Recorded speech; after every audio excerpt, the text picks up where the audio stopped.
पाकिस्तान को अच्छे से सबक सिखाएं, सबक क्या सिखाएं, उनको ख़त्म ही कर दें। और अपने जो पहला भारत था, अखंड भारत, वो अखंड भारत हम चाहते हैं। आतंकवादियों को जगह नहीं मिल रही है जम्मू कश्मीर में पहले की तरह। कम्युनिकेशन बड़ा फास्ट है। ये जैसे ही बॉर्डर क्रॉस करते हैं 5 मिनट 10 मिनट या 2 दिन 4 दिन 5 दिन में इनका खात्मा हो जाता है। हम ये चाहते हैं कि जो उनका अड्डा है आतंकवाद का, पीओके, उसको कब्जाया जाए, उसको भारत के साथ मिलाया जाए, चाहे उसके लिए जितनी भी कुर्बानी लगे। तमाम कश्मीरी, डोडा, जम्मू कश्मीर कुर्बानी देने के लिए तैयार है सबसे आगे। मेरी उम्र 50 साल है। अगर मुझे भी इस वक्त फौज में लिया जाए और मैं आगे जाके लड़ूंगा। मैं पहले कश्मीर में नौकरी करता था। जब बुरहान वानी मारा गया था तो मैं मशीन चलाता था एल&टी कंपनी में। तो पथराव करके मेरी मशीन के शीशे तोड़े गए थे, बंदूकें एक इधर से एक इधर से। मैं तो कहता है ये वो मैगजीन होती थी तो ऐसे निकाली, कहता है इसमें 30 गोलियां हैं, ये एक साथ निकलती है। इधर से छोटा सा सुराख होता है, पीछे से कहता फाड़ देता है। मैंने कहा क्यों, मुझे क्यों? कहता है दादागिरी से नहीं, आंख नहीं दिखानी, दादागिरी नहीं करनी वालिद साहब को उठाने के लिए आतंकवादी। हाँ। तो मैं भी वहाँ था तो मैंने क्या बात है क्या बात है। उन्होंने मुझे छाती पे लिया, कहते देख ऐसे ऐसी बात, तेरा बाप गलत है और जो गलत करेगा उसको हम जिंदा नहीं छोड़ेंगे। जम्मू कश्मीर के पहलगाम में 22 अप्रैल को हुए आतंकी हमले के बाद पूरे देश में काफी रोष देखने को मिल रहा है, जिसके बाद भारत सरकार ने 5 कड़क निर्णय जो है वह पाकिस्तान के खिलाफ लिए हैं। क्या वह निर्णय काफी हैं जहाँ उससे भी बढ़कर जो पाकिस्तान के ऊपर कार्रवाई होनी चाहिए? इसी सिलसिले में हमारे साथ बातचीत करने के लिए मोहम्मद रफीक, जो कि एक मुस्लिम है, डोडा के रहने वाले हैं, इस समय बागा में, जिला रियासी के बागा गांव में जो कार्यरत हैं। आइए इन्हीं से जानते हैं जे किस तरह से देखते हैं जो पाकिस्तान ने कायराना हरकत जो की और जो पहलगाम पे हमला हुआ, ये किस तरह से देखकर किस तरह की जो कार्रवाई है वह पाकिस्तान पर होनी चाहिए। जी, सबसे पहले आपका बहुत बहुत स्वागत है। शुक्रिया रूपम, आपके लिए, आपके आने के लिए, टाइम समय निकाल के कीमती, और रियासी टाइम के लिए, और बहुत बहुत शुक्रिया आपका। देखिए जी, सबसे पहले जो जम्मू कश्मीर के पहलगाम इलाके में जो हादसा हुआ, इसने हिला दिया है पूरे भारत को। और ये जो कायराना हमला आतंकवादियों ने किया है क्यों किया है, ये उनका मकसद क्या था ये हमला करने का? सैलानियों पे हमला करना, और सैलानी जो कि टूरिस्ट हमारे ज़्यादा से ज़्यादा हिंदू फैमिली से बिलोंग करते हैं उनको पता है कि जो टूरिस्ट हैं वो हिंदू भाई हैं, और उन पे उनका अटैक करने का मकसद क्या है। तो जाहिर सी बात है कि मैंने पहले भी आपको एक वीडियो बाइट भेजी थी रूपम। मैं वही कहना चाहूँगा कि आतंकवादियों को जगह नहीं मिल रही है जम्मू कश्मीर में पहले की तरह। क्योंकि पहले जो आतंकवादी आता था, यहाँ का लोकल भी होता था, 5 साल 10 साल वो रवां दवां रहता था लोगों को सताने में। अब पॉलिसी चेंज हो चुकी है, क्योंकि पहले तो एक प्रॉब्लम थी सर, नेटवर्क नहीं था, ये क्या मतलब कम्युनिकेशन नहीं था, फास्ट कम्युनिकेशन नहीं था। तब क्या है कि सोर्स को बड़ा मुश्किल हो जाता था खबर पहुंचाना, तब तक हो सकता है वो मारा भी जाता था। अब कम्युनिकेशन बड़ा फास्ट है। ये जैसे ही बॉर्डर क्रॉस करते हैं 5 मिनट 10 मिनट या 2 दिन 4 दिन 5 दिन में इनका खात्मा हो जाता है। तो जो कि मरते ही जा रहे हैं। तो अब इनको जगह नहीं, क्योंकि मुस्लिम लोग जो हैं वो उनको पनाह नहीं दे रहे हैं अब पहले की तरह। मुस्लिम लोग जो है फटाफट आर्मी को पता करके उनको मरवा रहे हैं।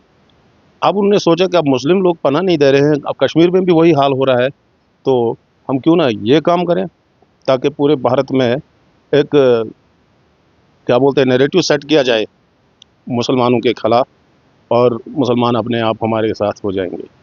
लेकिन उल्टा हुआ, ऐसा कुछ नहीं हुआ। उनकी कुर्बानियाँ जो हैं वो रंग लाई, वो ऐसा रंग लाई कि आज पहली बार मैंने जितने भी वीडियो देखे कश्मीर के, अपने डोडा के, अपने भलेसा के तमाम हिंदू मुसलमानों ने इकट्ठा होके भारत और भारत के हक में नारे लगाए, और पाकिस्तान के खिलाफ और आतंकवाद के खिलाफ जो 5 फैसले लिए हैं। देखो जी रूपम जी, ये तो एक शुरुआत है, ये कोई अंतिम सज़ा नहीं है पाकिस्तान को। ये एक शुरुआत है मोदी जी की तरफ से, क्योंकि वो बहुत बड़े मंजे हुए खिलाड़ी हैं मोदी जी। वो किस तरह से पेश आएंगे किस तरह से नहीं, लेकिन हम जो चाहते हैं, हम ये चाहते हैं कि जो उनका अड्डा है आतंकवाद का, पीओके, उसको कब्जाया जाए, उसको भारत के साथ मिलाया जाए, चाहे उसके लिए जितनी भी कुर्बानी लगे। तमाम कश्मीरी, डोडा, जम्मू कश्मीर कुर्बानी देने के लिए तैयार है सबसे आगे। अब मेरी उम्र 50 साल है, अगर मुझे भी इस वक्त फौज में लिया जाए और मैं आगे जाके लड़ूंगा। बदलाव ज़रूर हुआ है, टूरिज़्म को बढ़ावा मिला, और जगह जगह जहाँ जाना नामुमकिन होता था, कोई भी व्यक्ति डरता था जाने से, वो खुल के जा रहा है। पत्थरबाजी कंट्रोल में हो गई, स्ट्राइकें नहीं हो रही हैं कश्मीर में। बहुत मुश्किल हो जाता था। मैं पहले कश्मीर में नौकरी करता था, जब बुरहान वानी मारा गया था, तो मैं मशीन चलाता था एल&टी कंपनी में, तो पथराव करके मेरी मशीन के शीशे तोड़े गए थे। बड़ा मुश्किल होता था आना जाना, स्ट्राइक की वजह से किराया भी बहुत ज़्यादा लगता था। तब इधर पटेल कंपनी में ज्वाइन किया मैंने कटरा में, तब से राहत मिली। लेकिन फ़ौरन बाद वो नाराबाजी, वो क्या बोलते हैं, पत्थरबाजी सिस्टम जो है वो ख़त्म हो गया।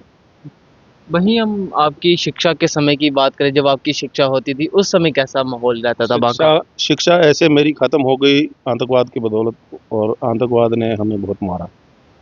मैं 92 की बात करूँगा, 10th में पढ़ता था जनाब, और हमारा हिंदू मुसलमानों का ग्रुप था, जैसे 11 लोग क्रिकेट खेल रहे हैं, वॉलीबॉल खेल रहे हैं, तो बड़ी दादागिरी टाइप के थे, रहती थी। बचपन था, कोई मतलब किसी का मजाल नहीं होता था कि हमें तू करके, या कोई मतलब डरते शरते नहीं थे। सिर्फ सिर्फ मतलब माँ बाप से डरते थे, और किसी से डरते ही नहीं थे। तो आतंकवाद जो कि हम खबरों में सुना था, कश्मीर में गोली चल रही है, वो हाँ है, वहाँ है, वहाँ है, 89 से सुन रहे थे, 92 आ गया। तो एक मिलिटेंट था वहाँ का, गांव का, वहीं का, मतलब भलेस का, जो ट्रेनिंग करके आया था पाकिस्तान से, जिसको कमांडर बोला करते थे वो। तो मुझे नहीं था मालूम कि ये ट्रेनिंग करके आया है। वो अपने घर में छत पे बैठा है, मुझे किसी के साथ झगड़ा हो गया, और मैं उसको काफ़ी गाली गलौज दे रहा हूँ, बड़ी उटपटांग सी बातें कह रहा हूँ। तो वो उधर खड़ा है, आवाज़ मारी मेरे को, "श्श्श, इधर आ, श्श्श, इधर आ।" मुझे बड़ा गुस्सा है। मैं कहा, तू कौन होता है उस करने वाला, मुझे तू होता कौन है? कहता है, अच्छा अच्छा, कोई बात नहीं, जा। शाम को 4 लोग आए, और उनके साथ वो भी था। वो बंदूकें थी उनके पास, और बंदूकें एक इधर से एक इधर से। मैं तो, कहता है, ये वो मैगजीन होती थी, तो ऐसे निकाली। कहता है, इसमें 30 गोलियां हैं, ये एक साथ निकलती है। इधर से छोटा सा सुराख होता है, पीछे से, कहता फाड़ देता है। मैंने कहा, क्यों, मुझे क्यों? कहता है, दादागिरी से नहीं, आंख नहीं दिखानी, दादागिरी नहीं करनी। मैंने माइंड को ट्रांसफर कर दिया उसी वक्त। मैंने कहा, अच्छा अच्छा, कोई बात नहीं। अच्छा, ये कौन से साल की बात बता रहे हैं आप? 92 की बात कह रहा हूँ। तो वो जो था, समझदीन साहब बोलते थे उसको। मैंने कहा, अच्छा अच्छा, आप साहब हैं? बोला, हाँ। आपको कब नौकरी लगी? आपको कितनी तनख्वाह है? जो आपने कहा। हाँ जी। मैंने कहा, अच्छा अच्छा, आपको नौकरी मिली है, अच्छा अच्छा, ठीक है ठीक है ठीक है। बस मैं साफ्ट हो गया, साफ्ट हो गया। मैं कहा, कहीं रास्ते में मार न दें। तो समय गुजरता गया। मेरा पिताजी सिरे से खिलाफ था, वो बिल्कुल नहीं चाहता था। तो एक बार क्या होता है कि वो हर घर में आते थे, हिंदू भाइयों के घर में, हमारे घरों में, सब घरों में आते थे। बहुत ज़्यादा आतंकवाद था, मतलब हद से ज़्यादा था।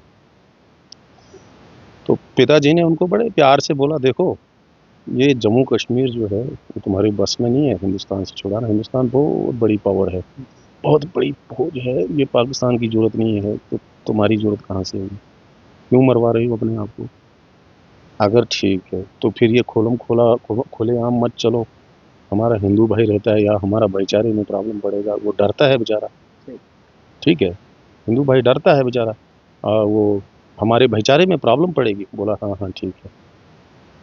10-15 दिन हो गए, तो आगे 20 लोग वालिद साहब को उठाने के लिए। आतंकवादी। हाँ, तो मैं भी वहाँ था, तो मैंने कहा, क्या बात है, क्या बात है? उन्होंने मुझे छाती पे लिया, कहते, देख, ऐसे ऐसी बात है, तेरा बाप गलत है, और जो गलत करेगा उसको हम जिंदा नहीं छोड़ेंगे।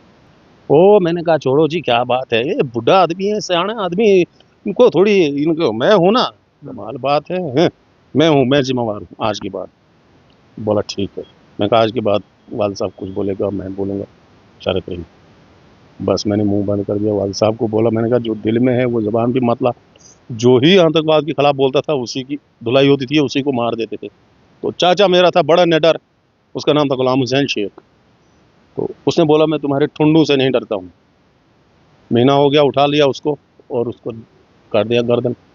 दूसरा था मेरा मुसेर भाई, उसका नाम था बशीर अहमद, उसको भी मार दिया।